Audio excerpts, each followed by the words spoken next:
Hello, everyone. Welcome to Own Your Wellness. My name is Julianne Meyer, and I am the host. Today, we have a very special guest, and she's not our typical guest, but that's what makes her special because what she brings to the table is absolutely amazing, and it's a topic that we need to take some of the sting out of so that people feel comfortable, talking about their needs. So let's bring her on. Her name is Liz Merrill. Hello, Liz. Hi, how are you? So good. So glad you could make it. I have been looking forward to this conversation for a while now because for those watching, we've been chatting back and forth for a while. Yeah. And I just want to get right into it. So why don't you tell a little bit about yourself and how you got into what you're doing? Great. Okay. So I'm a mom, got 3 kids, 3 teenage daughters, which is a challenge, but they're awesome. But what I do is mediate. I'm a mediator. So I mediate for courts, and I mediate for individuals who have conflict with a family member or a neighbor or, whomever. And I do a lot of divorce mediating. And that's sort of my wheelhouse. I went through my own divorce it was a while ago. Let's just call it a while ago. And it was really contentious. It was very difficult. It was very high conflict, as they call it. And during that experience, what I discovered was that the courts aren't really set up to deal effectively with high conflict cases. And there's a gap there that needs to be filled, helping parties kind of understand how to prepare for divorce, whether or not they're in a high conflict situation, how to communicate, how to communicate with each other, how to communicate with professionals, how to have realistic expectations, how to help just like the nuts and bolts of, filling out forms and understanding that process. So right now what I do is mediate, and I do a lot of divorce support. And in particular, I do a lot of divorce support for people who are in a high conflict marriage, which some people may understand as a euphemism for dealing with someone who's got a narcissistic personality disorder or borderline personality disorder, or there are a few other personality disorders that fall under the category of high conflict. So that's really what my passion is supporting people who are trying to navigate the legal landscape as they're trying to navigate the relationship piece and start learning how to disengage and set their boundaries and start taking care of themselves in a way that they probably haven't been able to do during their relationship. So that's sort of a ballpark of what I do. Yeah. I mean, I could talk forever about it, but I think that kind of covers it. Well, I'm so excited that you're here because so many people, they're trying to navigate this huge life change completely by themselves or with people who have no idea. It's like going to your grandma and asking her for, advice about computers. Probably not the best person to go to. So exactly. I love that you're here to help people, not only just because when you are struggling like that, even the forms, heaven forbid you try and fill out those forms, because even if it's perfectly clear, it's not going to be clear to you. Yeah, they need their own sort of like person to help them with that. I mean, that's honestly a lot of, that's like a big part of why people might hire a divorce attorney. Yeah. And if possible, if I have a couple who's come to me and they need support in their divorce and it's not a high conflict divorce, I can help guide them through it without having to hire an attorney. But sometimes you have to hire an attorney. And I am always the first person to say, make sure that you have legal support if you need it, you have financial support if you need it, you have emotional support if you need it. Because although it's expensive, it's way better to get that stuff lined up earlier rather than later, because later in the process is when things start really, even couples who have the best intentions, who have a great relationship, as soon as you start talking about money and who's going to pay the student loans or who, what parenting time is, it's like things can go off the rails really quickly. And that's one of the reasons why I like to advocate for getting your ducks in a row early. No, that's a wonderful thing too, because you think everything, sometimes you think it might be okay, or it's just not from the very beginning. But when you think it's going to be okay, and then all of a sudden it's not, it's like, man, if this was only in place beforehand, then this wouldn't be so difficult right now. So I'm glad that you teach people about that. What are some things that kind of you see as surprises for the people that are, going through these situations because I mean, most of the time people haven't been through it, or if they have, it's a different divorce each time. So yeah. Well, let's see. It kind of depends. I mean, if I'm talking about just sort of regular standard divorces, people are always surprised by the volume of paperwork, right? And like going back to paperwork, it's a real thing. And I think that a lot of times people are surprised by how quickly it can get contentious. You know what I mean? And I think a lot of that is fear-based and fear-driven. Like I said, even if you have a reasonably amicable relationship, as soon as someone starts talking about an attorney, or as soon as someone starts questioning your finances, or starts asking you, where did this money come from? Or you said you were going to do blah, blah, blah. Things can escalate very quickly. I think that a lot of times people think it's going to be quicker than it is. But it's not. I'm in Colorado, and here, from the day you file, even if you fill out all your paperwork right away and turn it in on the second day, you still have to wait 90 days. And usually it takes a lot longer than that. And then it grows exponentially if you have disagreement about anything, and if it's really high conflict, then it can go upward of years. Because that's sort of like a trait of somebody with a high conflict personality is sort of drawing things out and prevaricating, or not providing all of the information, or providing the wrong information, or filing extra motions just to sort of gaslight and muddy the water. And of course, the biggest shock is how much it costs, not just to divorce, but to separate your finances, to move from one household into two households. Yeah. It's expensive, even if you don't have competing attorneys. Well, I also kind of feel like it's expensive mentally and emotionally as well, because that's going to take a toll on a person. And that's one of the main reasons why I really wanted you on the show, because this is about wellness. Yeah, I went off on a tangent. Oh, no, this is important. No, what I was getting at was that there's so much to it, and we don't think about these things. So, when you find yourself in that situation, it's nice to know that there's people like you, Liz, that are there to help. Yeah. So something I'm kind of thinking about is, what about somebody who's about to get married? Because you're looking at it at the back end where, it doesn't work out.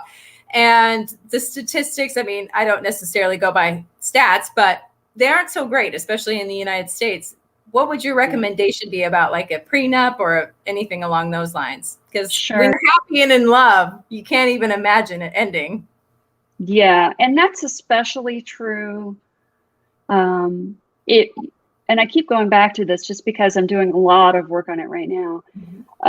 But a lot of times people who are in a relationship with a narcissist, things will escalate really quickly romantically. Like when the beginning phases of a romance can be very, very passionate, very whirlwindy, very quick. Things can just develop really quickly because that person is putting you on a pedestal and making you feel like you're, the best thing since sliced bread, and it's just the two of you against the world. And I hear a lot of stories about people getting married very, very quickly after they meet, really even before they know each other. And that's, and then once you're married, of course, you're married, and it's harder to walk away from a relationship, and you get more and more entrenched in what they call this trauma bond. So one thing for sure before you get married is really make sure you know that person quite well. Obviously, pay attention to warning signs. Sometimes you can be in this whirlwind relationship and little things start to come out. Pay attention to your gut, and your heart, and try to think about them mindfully rather than sweeping them under the rug. Like, I think a lot of people tend to when these things come up, feel like, their brain is like, does not compute. That doesn't align with what happened yesterday. So that's just an anomaly. Let's just put that to the side. I really believe that,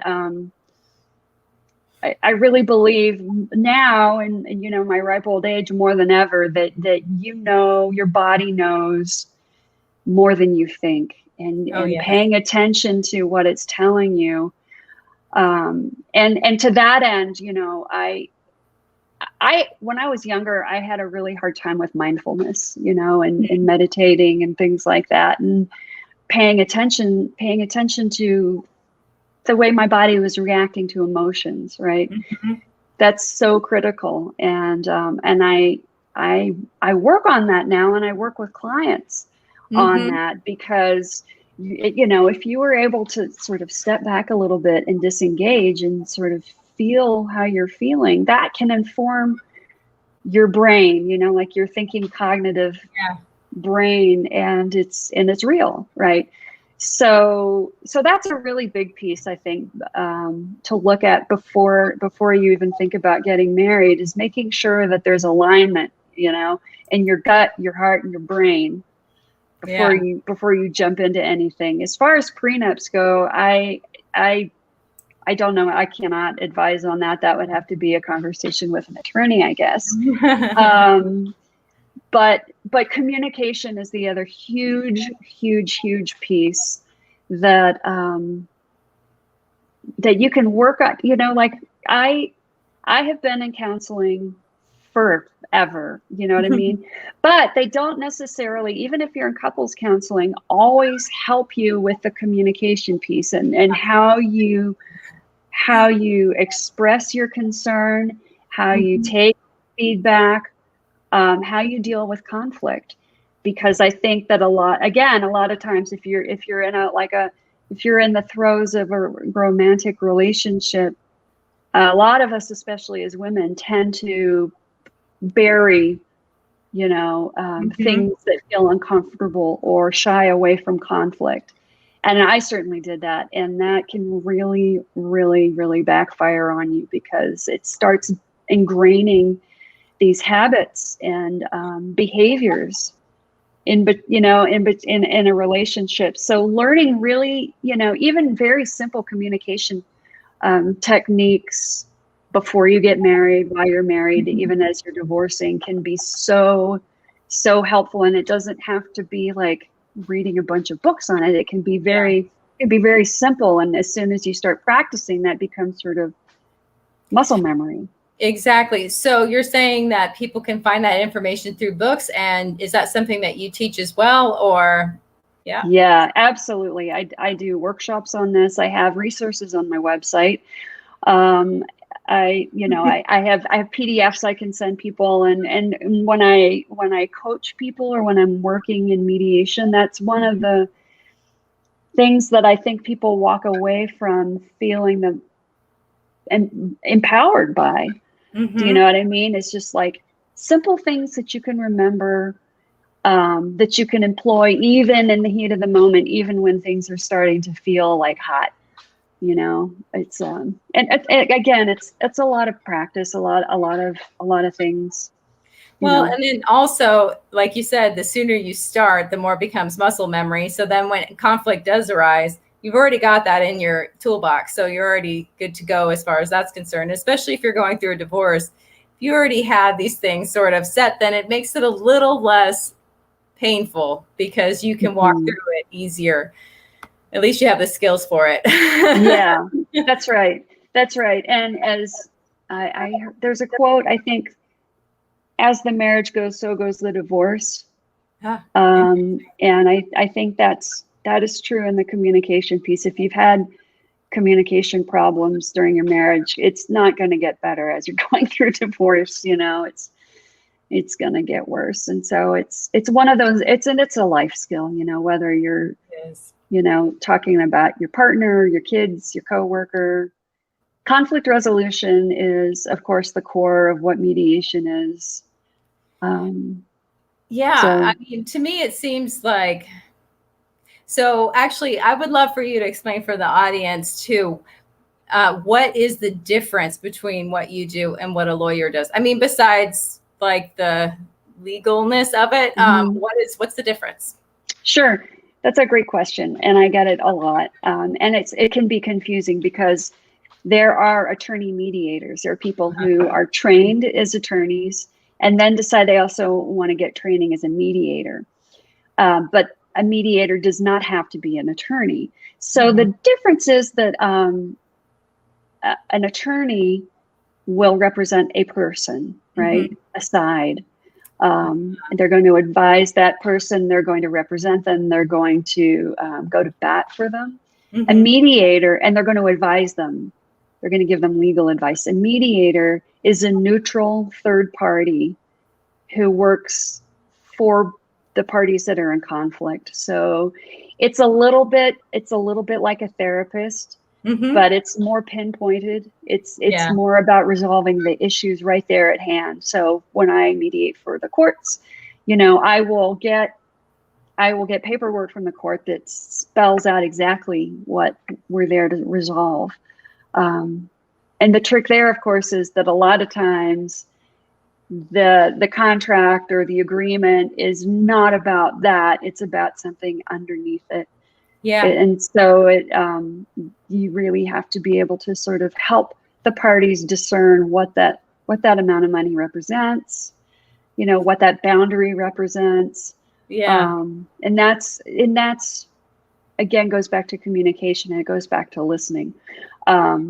So a mediator is a neutral third party who helps parties who are in conflict resolve their issues, then write it up into a stipulation that can be submitted to the court and then becomes an order of the court if you resolve things. So it's a little bit of a little bit attorney-ish. It's a little bit therapy-ish. It's a bit coach-ish. So it sounds like the bridge, between the two. Yeah, it is. It is. There's so, I'd love to ask you a personal question. Sure.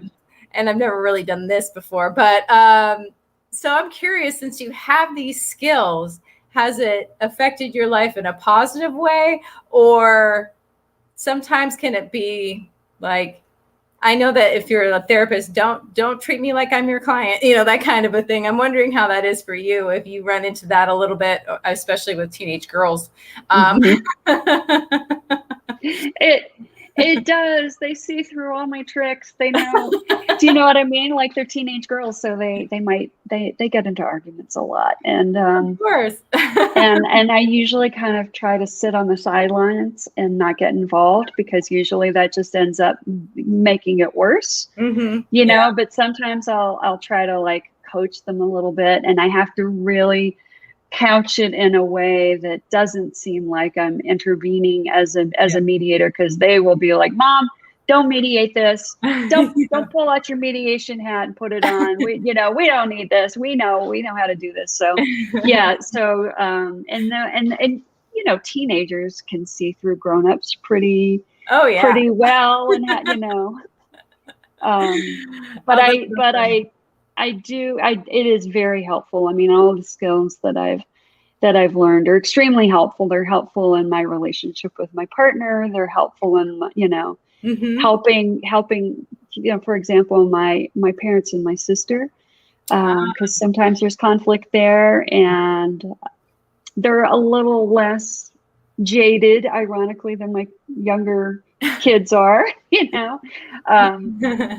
so it helps with negotiations too. Yeah, you know.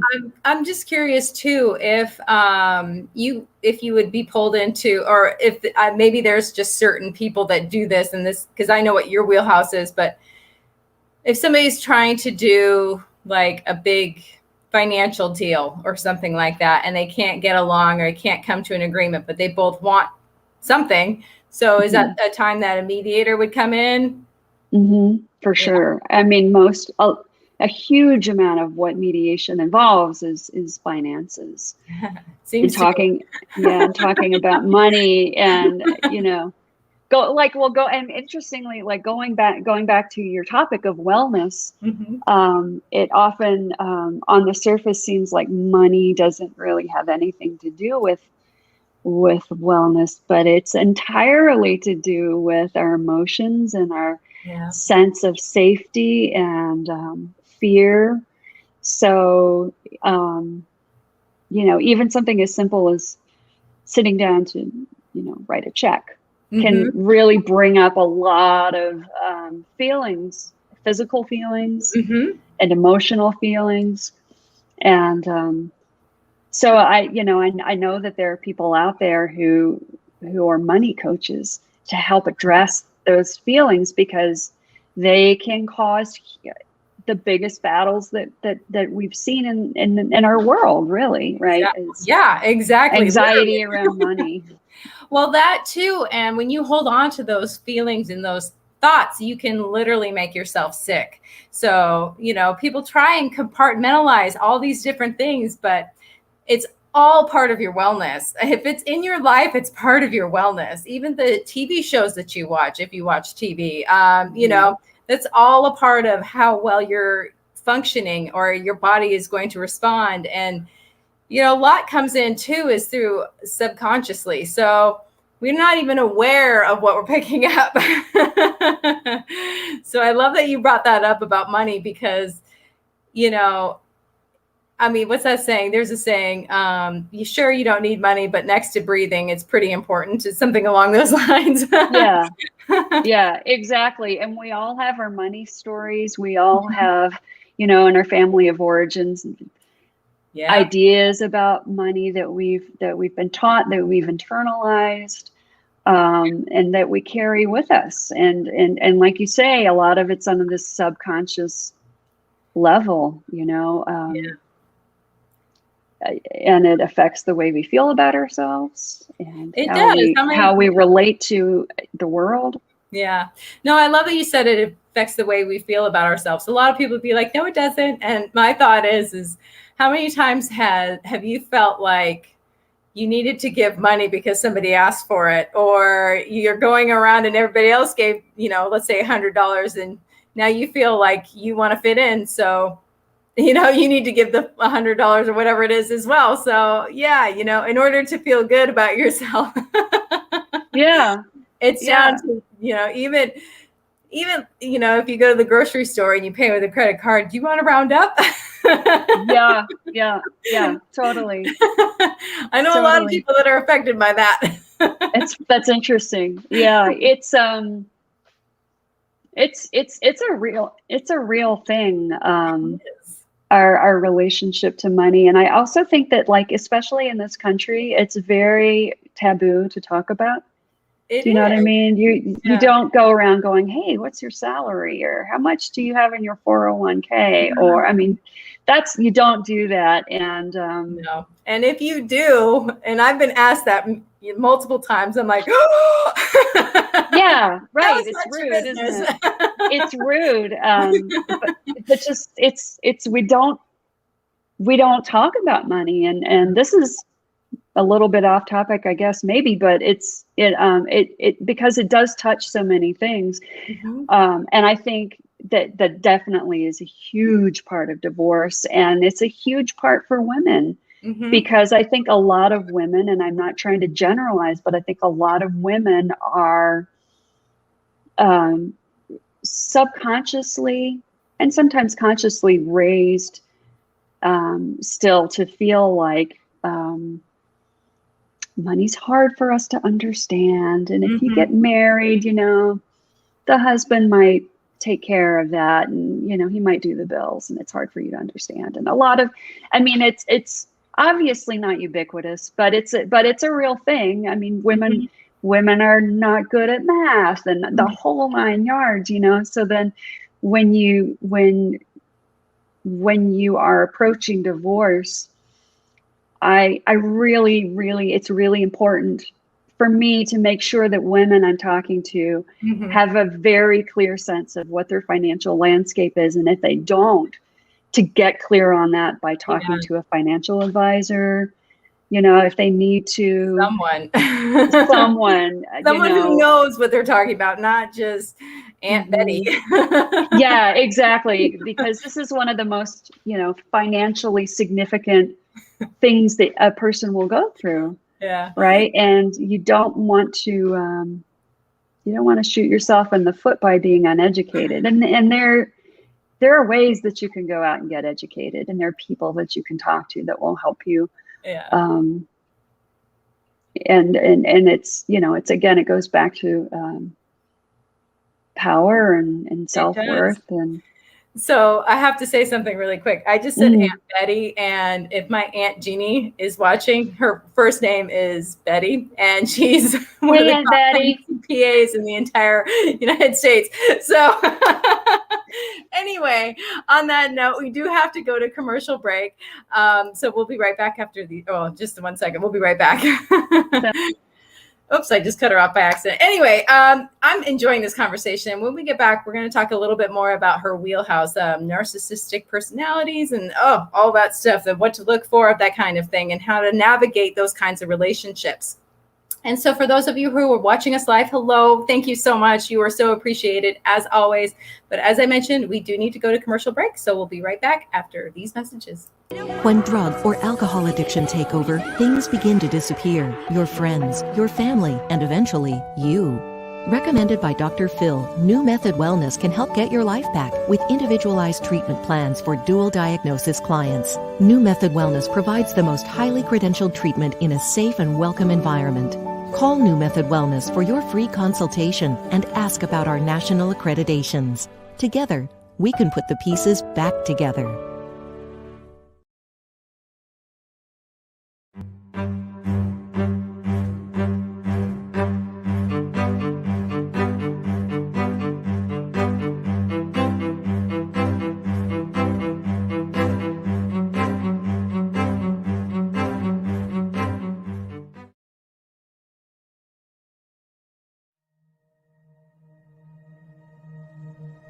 Now, you can vibrationally align your aura. You can gain a larger and spiritual perspective on life, relationships, God, people, wellness, and money. You can also have moments of meditation and reflection any time of the day. And reading the thrilling, adventurous, and mystical story of Shiga will just add more faith to your daily experience of the mystery of the universe.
As human beings, we are meant to thrive in an environment where true love is shared, where we are welcome just as we are, a space we connect with others with the single purpose to find God as love within, a place we learn to raise our consciousness and vibration for happiness, wellness, and wealth creation. Transformative, an online spiritual gathering for everyone. This invitation is sent to you by www.livingfaithschool.org.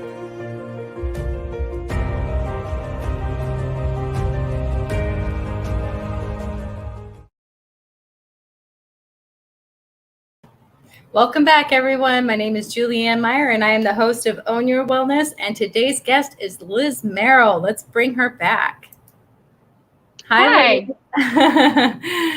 So glad to have you back. And I'm excited to talk about your wheelhouse a little bit more, because this is what really interests me in having you on the show, because you have an understanding of like gaslighting, you have an understanding of narcissistic personalities. So would you mind sharing a little bit about that? Absolutely.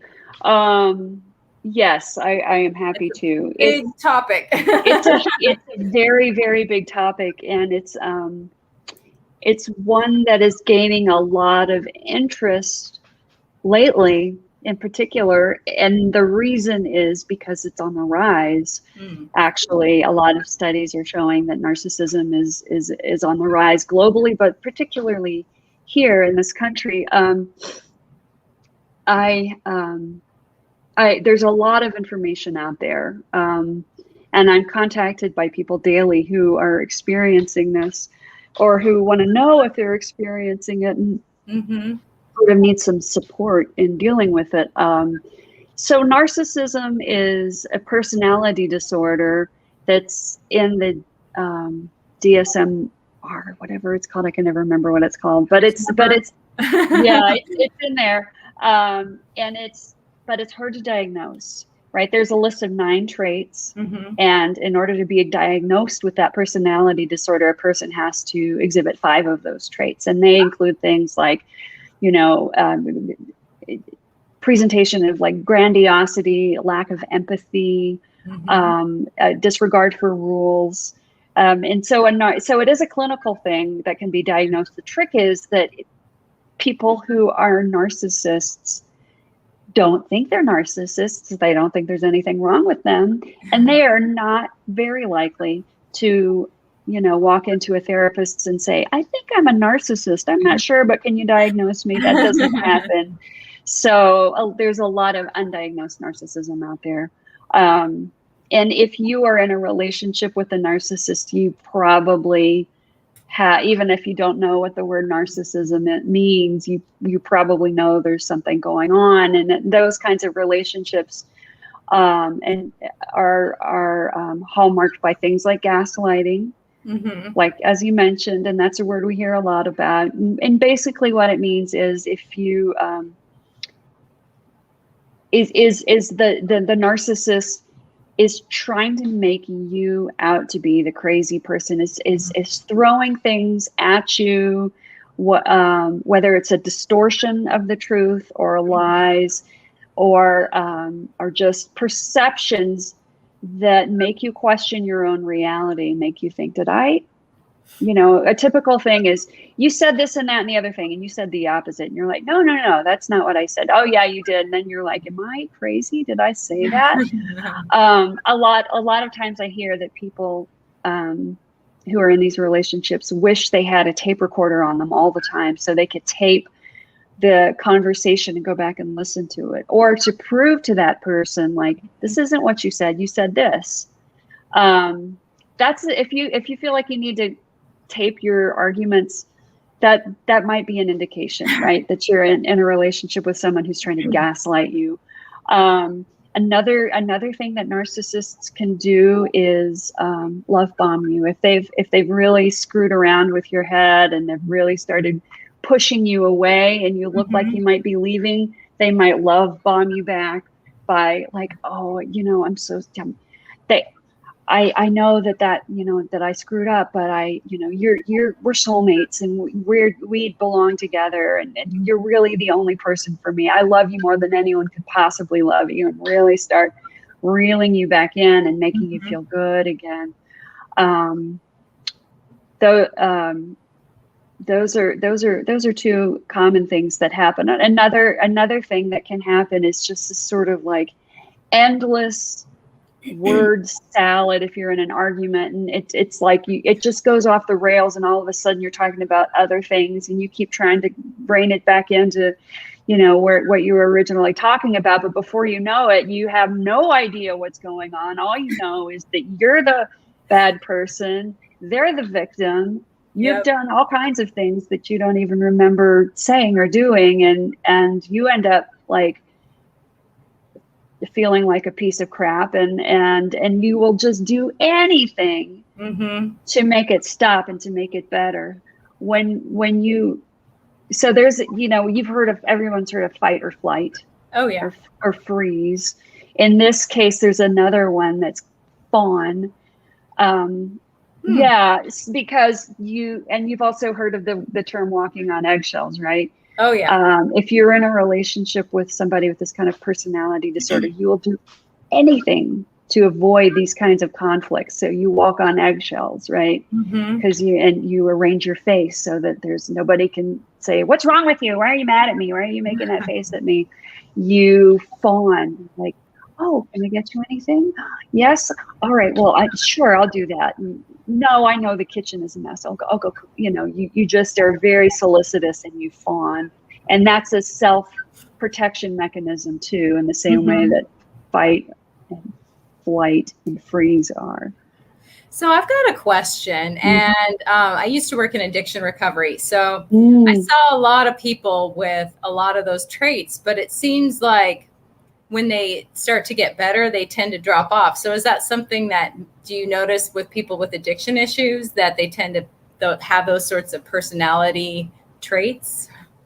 I think it's like a little bit of a chicken and an egg kind of situation, but research does show that people who have these kinds of personality disorders also can have addiction along with it. It's very, very, very common for those two things to go hand in hand. It's very common, and it also feeds into the like not obeying rules or not recognizing rules for normal people. Because if you're a narcissist, you're above what normal people are. They don't apply to you. So if you drink, it's totally fine for you to drive. You know what I mean? And that's where things can really start to snowball. So there's something weird that I noticed while I was working in different rehabs, is that a lot of people with addiction issues, and this is so random, but they're left-handed. And so I'm just curious. I know it's so bizarre. And then also they always watch like Law and Order and true crime things. So there's a few different weird things that tend to show up that you might not notice in addiction issues. I'm curious if there's any weird little quirks that you've noticed that don't seem to go with like being a narcissist. That is such a good question. I'm going to have to think about it for a minute.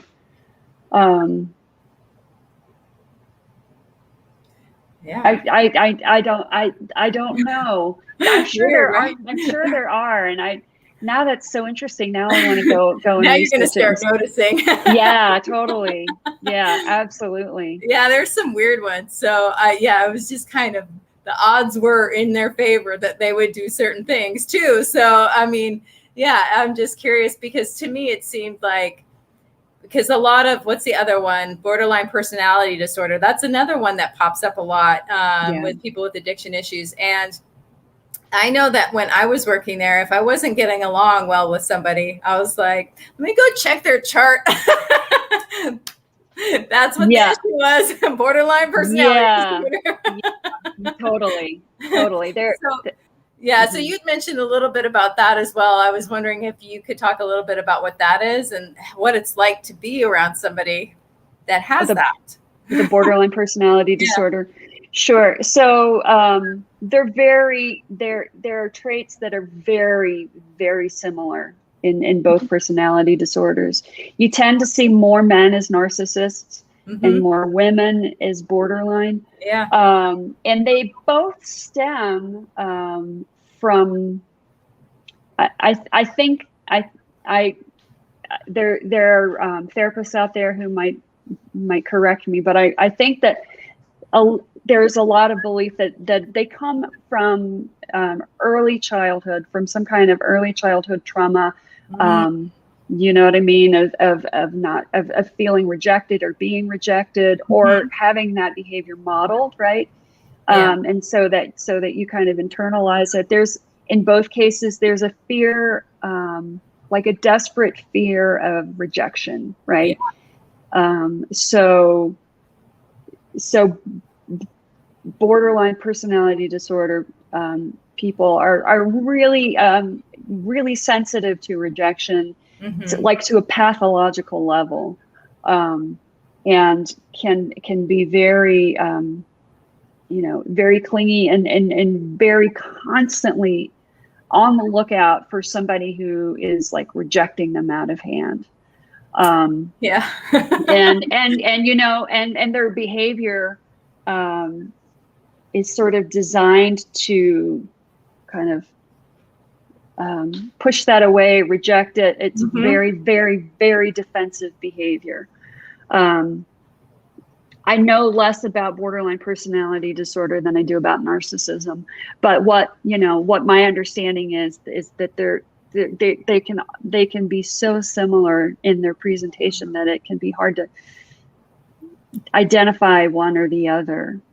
So yeah, that's actually true, at least from my own experience. So what I'm curious about is, we're discussing these traits and they seem really like in your face, but yet we still tend to fall in love with these people and it's like we don't even notice. So how does that happen? Yeah, for sure. There are a couple of things going on. A narcissist in particular can present as extremely, extremely charming, and has really perfected this sort of persona that they show the world. It's a mask, right? And it's built to kind of protect this wounded part, inside, that doesn't want to feel rejected. So narcissists, especially if you don't know them that well, you might meet one and be like, oh my God, that guy is super charming and got his act together and really smart and, is funny. And so there's that whole piece. And that is so, like, their ability to do that is so professional level that it takes some amount of digging to see below the surface. And so that's, like when I was talking about, like when you first start a relationship and it's just all whirlwind and you just feel like you're, walking on air, that's coming from that, right? They're drawing you into their story because they need somebody to supply. It's called narcissistic supply. So they need you to buy into that. Yeah. When things start going awry, that's when, here's another term you hear a lot of, a lot when you're talking about narcissism, flying monkeys. They are, have you heard this term before? No, well, I have, but I don't remember it. Yeah. So it's a term that's meant to evoke the flying monkeys from the Wizard of Oz, right? So a narcissist will employ other people to be their flying monkeys, to to bring them in, to go, attack the person who might, who might be trying to leave them, for example.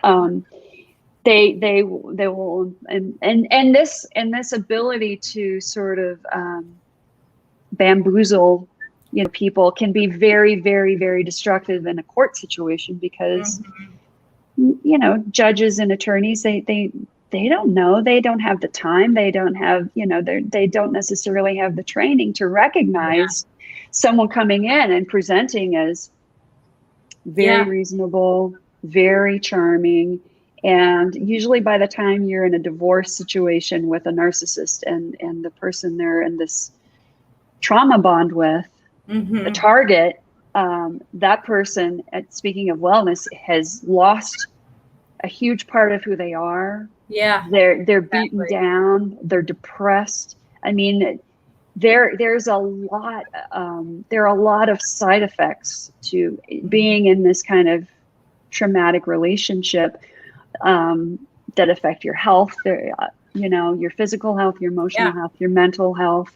You might just be completely on the edge, and a narcissist will know how to say something to really set that person off so that they look like they're crazy town, right? Because they're like, what are you talking about? You're the person who was yelling at the children. It wasn't me, blah, blah, blah. You know what I mean?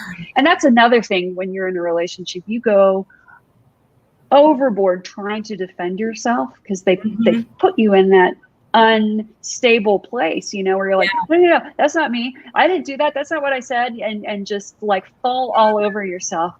And that does not look great in court, right? No, so, so those, did I answer your question? I feel like I kind of went off on a No, you did. And so what I was thinking about was, there's two things, but we only have about 9 minutes left, but I really want to touch on both of them. The first one is trauma bond. You've mentioned that a couple times, and I don't think a lot of people understand what that is or that they could possibly be in one. Sure. Yeah, I'd love to talk a little bit about that. So when you're in a relationship with anyone who's abusive, it's a relationship, right? Whether it's narcissism or something else, it's a two-way street, right? You are involved in that person, you're bonded with them. And it's trauma bonding is similar to Stockholm syndrome, right? Where you start identifying with the person, with the abuser, with the blamer, as Bill Eddy calls it. So you start identifying with that person. You start connecting yourself with that trauma, and that becomes a part of your identity. And that it's codependency, right? Yeah. And of course, anyone who knows anything about addiction knows what that is. You are kind of feeding the narcissistic supply. You're playing a role, right? And you have these behavior patterns between the two of you that connect you, and it's very, very, very hard to break. And it's confusing, especially for people looking from the outside. They're like, well, you're being abused. Why don't you just leave? He's feeding you. Why aren't you out of there? And it's the trauma bond that's keeping you there, and it's very hard to recognize. But the trick is, if you want to be out of that relationship, and that's why a lot of times when I'm working with people who are in those relationships, I have to ask, do you want to leave? Are you ready to leave? Yeah, that's a because sometimes they're not, and they just need support in staying in that relationship, whether it's because they're afraid to leave, which is a huge one, or they're worried that it's going to negatively affect their children, or they're worried they're going to be in a poorhouse. But even if you want to stay in that relationship, there are still ways to communicate more effectively, to start disengaging, to start having boundaries that mean something.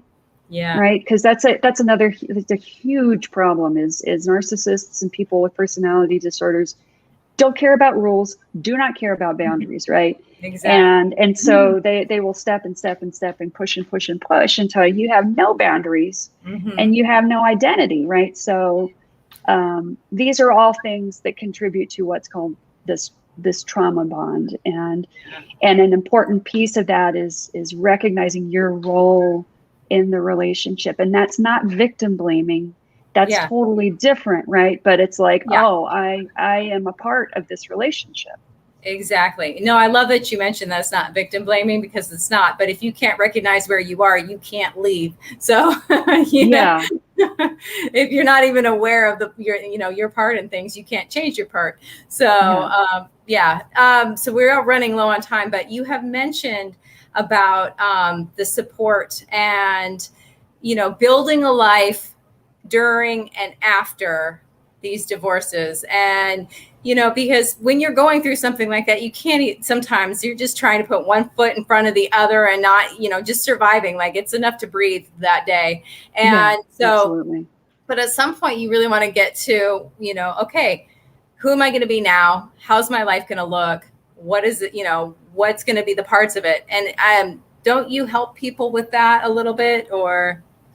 Yeah, I do. There are a lot of people like you who are really great at helping people, build their life the way that feels good to them, and just, where they take their wellness, their comprehensive wellness really seriously. And a lot of times people post relationship need a lot of healing of this kind of trauma. And what what my role is, and where I like to try to be of service, is helping people get through the early stages of like recognizing what's going on, helping people start to understand how to, like, what they want, just getting to like, do I want to leave? Okay, if you want to leave, how am I going to do it? Here are some steps, and I think that that's a really important piece in there. And I'm really good at that, and really good at helping people navigate through those early stages, through divorce, right? And then I like to hand off, to people who are better qualified and better at helping with all of the healing that needs to come after after the divorce is final, after the relationship is over, because that's another huge piece. Just getting through is hard, but then once you're through, there's a lot of rebuilding that has to happen. Yeah, no, there absolutely is. But I love that what you help people with is, because I think the difference between like you and a lawyer is they're there for all the legal stuff, but there's so much more to it than just the paperwork. I mean, granted, that's part of it, but that you're actually able there to help people communicate, to be able to walk through this, even learn how to speak to. A lot of people lie to themselves all the time. Like, you asking somebody, do you want to leave? And then not shaming them if the answer is no. Right. I love that. Yeah, that's right. And it's a real, the reason that I'm passionate about this is because I went through this, right? And I was married for over 20 years to someone who is a narcissist. And it was so hard. It was so hard to leave. And so when I talk to people, a lot of times I have people calling me saying, I need to get divorced, or I need a mediator. And the more we talk, the more they're like, I'm not ready, I'm not actually, because it's very scary on so many levels to take that leap. And it is almost like a leap. Because once you start down that road, you're kind of, you've started some things in motion that can be hard to go back on. With the other person, even just saying it can really just set off a firestorm. So yeah, it really can. Definitely. It totally can. Well, Liz, I just want to make sure that people can get a hold of you. You had mentioned some meetup groups as well, so I wanted to touch on that really quick. Yeah, I have a lot of different ways for people to contact me, and in all the regular channels, but I also have several different groups that I would love to invite people to join. One is on Meetup. It's a relatively new group called High Conflict Divorce Support. And we have our first support group coming up at the end of the month. I think it's on the 26th. Awesome. It's virtual. So I have a therapist who's joining me and an attorney who's joining me.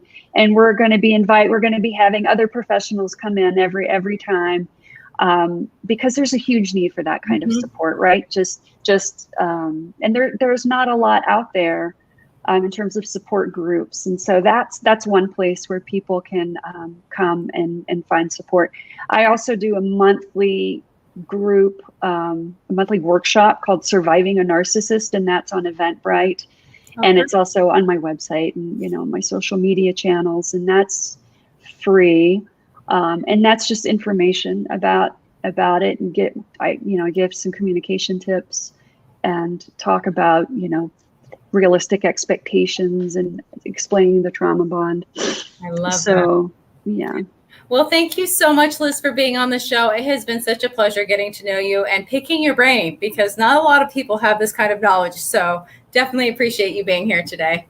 Thank you so much for having me. I've really enjoyed this. Me too. I'm All right, grateful. everyone. Thank you. Have a great weekend, and we'll see you next week.